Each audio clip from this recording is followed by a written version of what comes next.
So we're going to talk about Celina Caesar-Chavannes. Back in 2015, she was appointed MP of Ajax, Ontario, which is on the east end of Ontario. And 2 months later, she was appointed parliamentary secretary for Prime Minister Trudeau. However, she really feels as though she was tokenized because she was not privy to a lot of things. She wasn't included in a lot of meetings. She was really only brought out when it had something to do with Black people, so that for optics, they can say, oh, look, we have a Black person here representing your people. But otherwise than that, she only talked to Trudeau maybe a handful of times. And by the way, she was in office and working with him from 2015 to 2019. So in 4 years, she says she only talked to him a handful of times. Token much? I think so. In any event, take a listen to this. She's going to share a little bit of her story and her experience with Trudeau. August of 2016, I came to him and I said, at the time, the United Nations had declared the International Decade of People of African Descent between 2014 and 2024. We were 2 years in. I brought that to the Prime Minister. I said, look, we should probably recognize this. The UN has brought it forward. I think it would be a good idea. He said to me, Celina, what do you want to do? I said, that's not up to me to decide what I should do for all Canadians of African descent. That's unfair. We should, actually do this properly, understand some of the concerns, understand some of the issues that they're having, and then, actually recognize this international decade in a way that makes sense and the way that is actually genuine to our mission and mandate as a government. And so that meeting ended. And I didn't hear anything for a year. And then on January 31st of 2018, I was invited to the foyer of the House of Commons. And again, paraded in front. Celina, you have to be there on this day. And I'm saying, what's going on? And he comes out and I hear that we're announcing the international recognition, Canada's recognition of the International Decade of People of African Descent. And my heart breaks because I realized, then I start doing my homework. And I realized that over the last year, there have been dozens of meetings about this issue that I have been purposely not invited to. I'm not allowed to speak to media. I'm not allowed to speak in the House. I'm not being sent anywhere. What does that do to the mind of a person when they know that the only thing that they're there for is oh my God, look at this, I'm Black. And oh my God, look at these, I'm a woman. March of 2019, I just decided that I was not going to let the actions of one person dictate how I left government.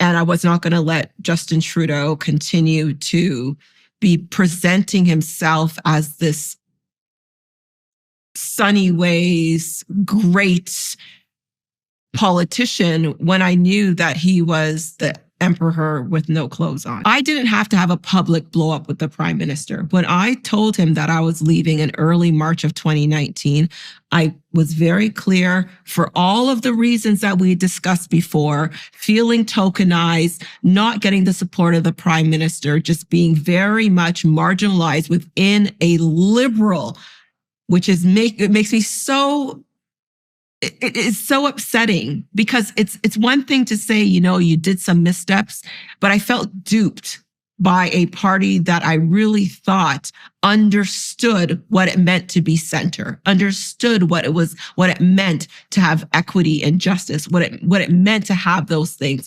I said, Justin, perhaps if not today or tomorrow or at some point in the future, you'll understand the level of sacrifice that I've made to be in this role.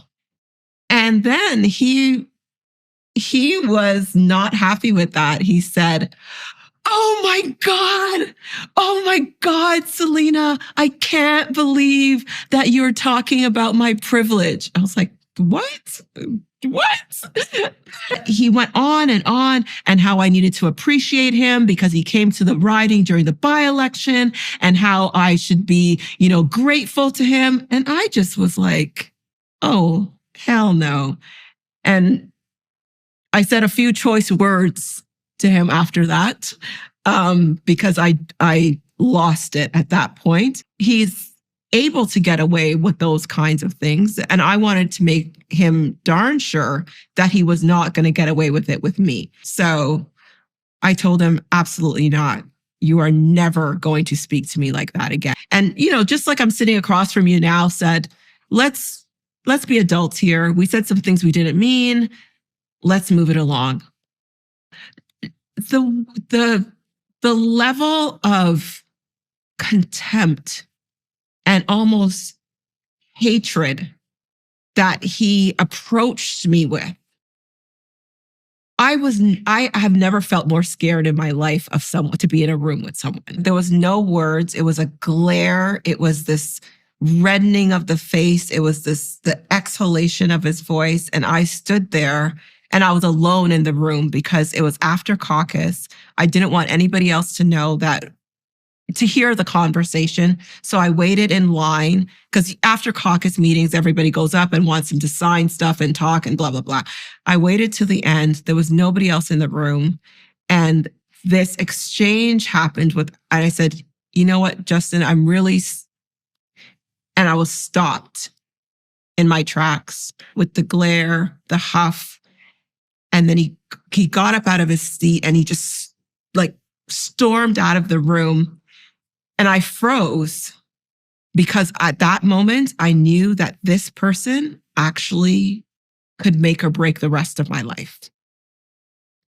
And I was petrified of what could happen next, how it could happen. I didn't know what he would do, right? You have a name like Trudeau and you decide to blacklist Celina from ever working in Canada again.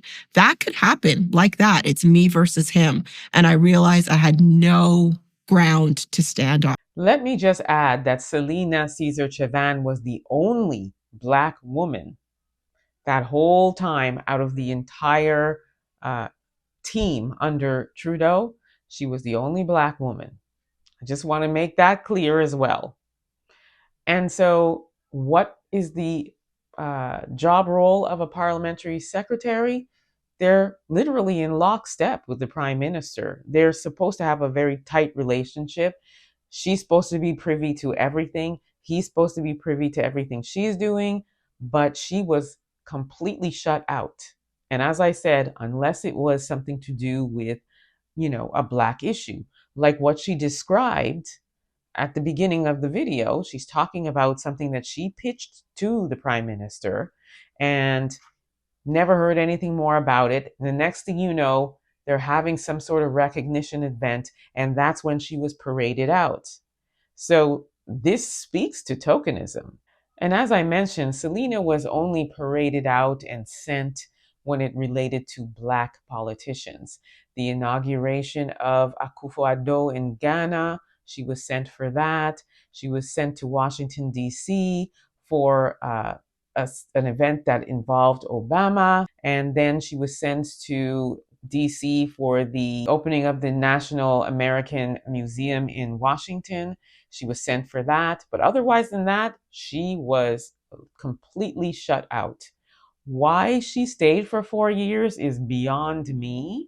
And why it took her so long to talk about this is also beyond me. But I'm really glad that she's speaking out because people really do feel like Prime Minister Trudeau is this great person and he's not racist.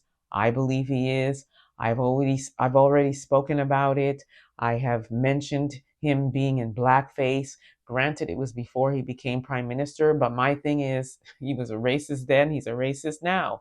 No change. She also talks about his reaction when she said she wasn't going to run anymore and that she was essentially stepping down and leaving the administration altogether.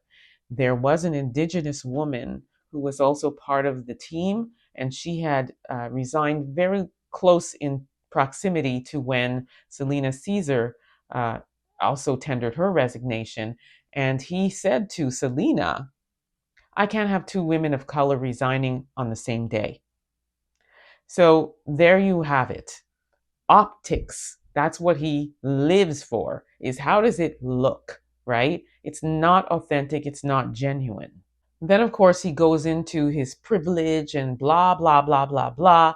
And Celina says that she had a few choice words for him. Well, I'm going to tell you what those choice words were, because Celina was fearless. She had no issue speaking her mind. So the Black community was really excited that she was in office.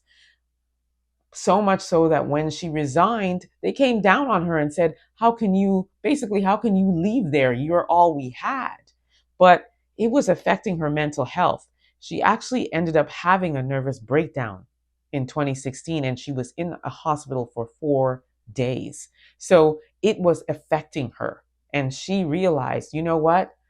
I can't be here anymore.